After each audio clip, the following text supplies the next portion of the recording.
بسم اللہ الرحمن الرحیم الحمدللہ ہمارا اصول حدیث کی کتاب مقدمۃ الشیخ کا سبق جاری و ساری ہے، اور ہم نے گزشتہ سبق کے اندر جو سوء حفظ والا بندہ ہے اس کی حدیث کا حکم پڑا تھا کہ اس کی حدیث قبول ہے یا نہیں، تو اس کی مختلف دو صورتیں بنی تھی، پھر اس کے اعتبار سے اس کو حکم لگا تھا۔ تو جس بندے کے اندر سوء حفظ ہو اس بندے کو مختلط کے کہا جاتا ہے، اور مختلط کی حدیث کا کیا حکم ہے اس کے بارے میں ہم نے طویل بحث کل والے سبق میں کی تھی۔ تو آج ایک دوسرے اعتبار سے حدیث کی تقسیم بیان کریں گے، یعنی اس کو عدد روات کے اعتبار سے، کہ جو راوی حدیث کو روایت کر رہے ہیں تو ان کی جو تعداد ہوگی اس تعداد کے اعتبار سے جو تقسیم بنتے ہیں حدیث کی، اس کے بارے میں ہم آج پڑھیں گے۔ تو اگر حدیث کو روایت کرنے والا بندہ ایک ہو، حدیث کو روایت کرنے والا راوی ایک ہو، کسی اور نے اس حدیث کو روایت نہ کیا ہو، صرف ایک ہی بندہ اس حدیث کو روایت کرنے والا ہو، تو ایسی حدیث کو حدیث غریب کہا جاتا ہے۔ اور اگر کسی حدیث کو روایت کرنے والا راوی دو ہوں، روایت کرنے والے راوی دو ہوں، یعنی دو راویوں نے ہی اس حدیث کو روایت کیا ہے، تو اس حدیث کو حدیث عزیز کہا جاتا ہے۔ اور اگر دو سے زیادہ راویوں نے روایت کیا ہو تو اس حدیث کو حدیث مشہور کہا جاتا ہے۔ دو راویوں سے اگر زیادہ راویوں نے ایک ہی حدیث کو روایت کیا ہے تو اس حدیث کو حدیث مشہور کہا جاتا ہے۔ اور حدیث متواتر کہتے ہیں کہ بہت زیادہ راویوں نے، اتنے زیادہ راویوں نے حدیث کو روایت کیا ہو کہ اس کو ان راویوں کی جو تعداد ہے ان کا جھوٹ پر جمع ہونا یہ محال ہو، کہ اتنے بندے، اتنا زیادہ لوگ، اتنا زیادہ جو راوی ہیں یہ سارے جھوٹ بولیں، ایسا نہیں ہو سکتا۔ ایک دو بندہ جھوٹ بول سکتا ہے، لیکن اگر مجموعہ 30-40 بندے کوئی بات کہیں تو وہ جھوٹ نہیں ہو سکتی۔ تو اسی طرح اگر ایک ہی روایت کو 30-40 بندے، یعنی بہت زیادہ تعداد روایت کرے روایت کو، تو ان کا جھوٹ پر جمع ہونا یہ محال ہوتا ہے، اور ایسی حدیث کو حدیث متواتر بولا جاتا ہے۔ جیسے کہا جاتا ہے کہ یہ حدیث متواتر ہے، اور پورا قرآن متواتر ہے۔ قرآن الحمدللہ سے لے کر والناس کے سین تک یہ پورا ہے، پورا کا پورا متواتر ہے۔ ٹھیک ہے، تو پڑھتے ہیں، کہتے ہیں فصل فی الغریب والعزیز والمشہور والمتواتر، حدیث غریب، عزیز، مشہور اور متواتر کے بارے میں فصل۔ کہتے ہیں الغریب الحدیث الصحیح ان کان راویہ واحدا یسمى غریبا، حدیث صحیح کو روایت کرنے والا ایک ہو، راوی ہے یعنی ہا ضمیر کا مرجع ہے، حدیث صحیح کو روایت کرنے والا ایک ہو تو حدیث غریب ہوگی، جیسے میں نے آپ کو بیان کیا۔ اس کا مطلب یہ ہے کہ جو حدیث ہے اس حدیث کو جو بندہ روایت کرے گا وہ ہر زمانے کے اندر ایک ہی ہوگا، یعنی جو حدیث سرکار علیہ الصلوۃ والسلام نے جو فرمان ارشاد فرمایا تو اس کو جو بندہ روایت کرے گا تو وہ روایت کرنے میں منفرد ہوگا، روایت کرنے میں وہ ایک ہوگا۔ ٹھیک ہے، تو اسی طرح وہ انکان اسنتین، وہ انکان اسنین، ٹھیک ہے، اس کا اسم غائب ہے،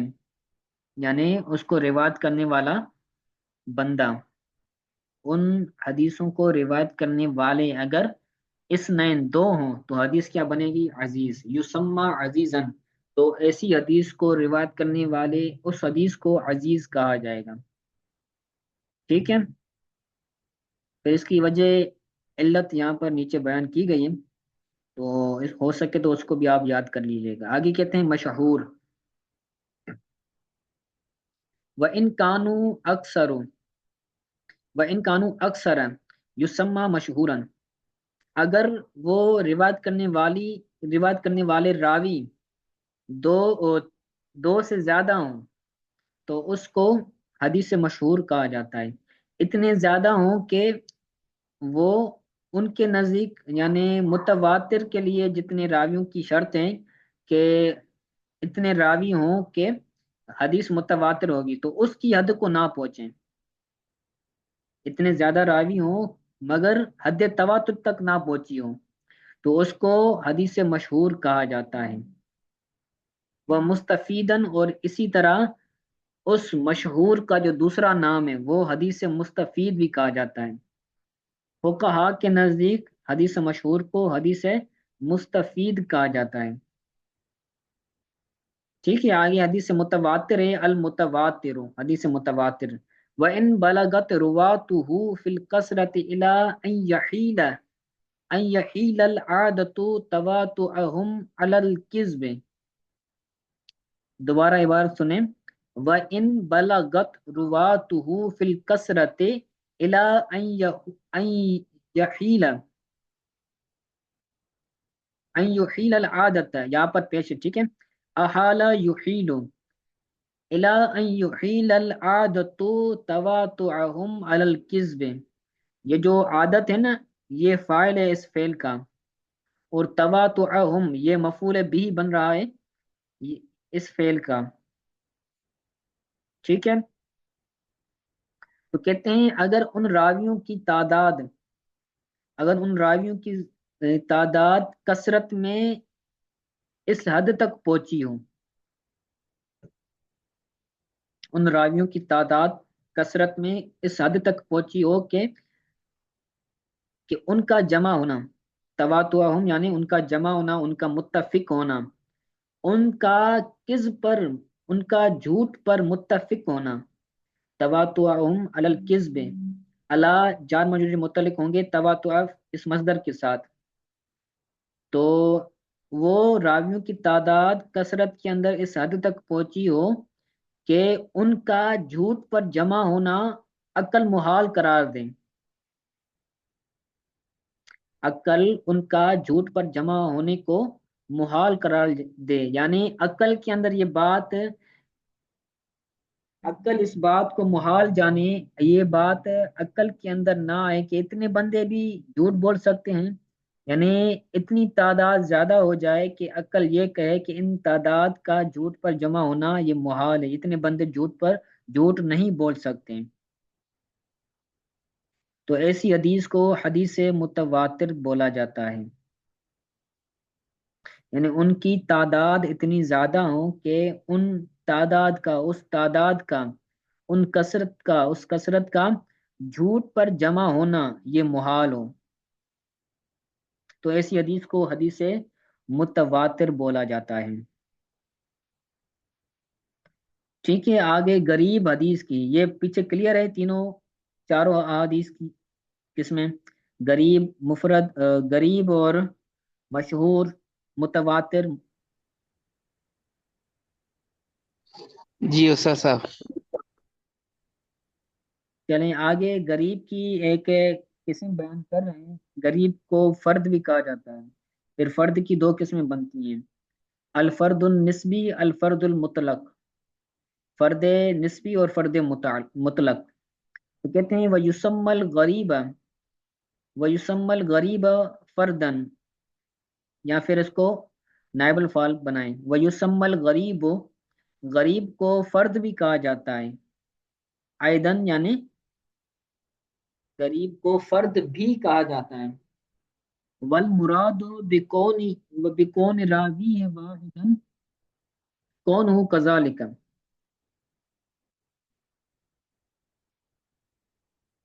اگر اس کو روایت کرنے والا راوی واحد ہو، اس کو روایت کرنے والا، اس سے مراد یعنی فرد سے مراد کیا ہو، فرد مفرد یہ دونوں ایک ہی چیز ہیں، جو ایک ہو اس کو مفرد بھی بولا جاتا ہے، فرد بھی بولا جاتا ہے، تو غریب حدیث کے اندر چونکہ راوی ایک ہوتا ہے اس وجہ سے حدیث غریب کو حدیث مفرد بھی کہا جاتا ہے، حدیث فرد بھی کہا جاتا ہے، ٹھیک ہے۔ اگر وہ جو راوی ہیں اس کو، وہ راوی حدیث کو روایت کرنے والے راوی ایک ہوں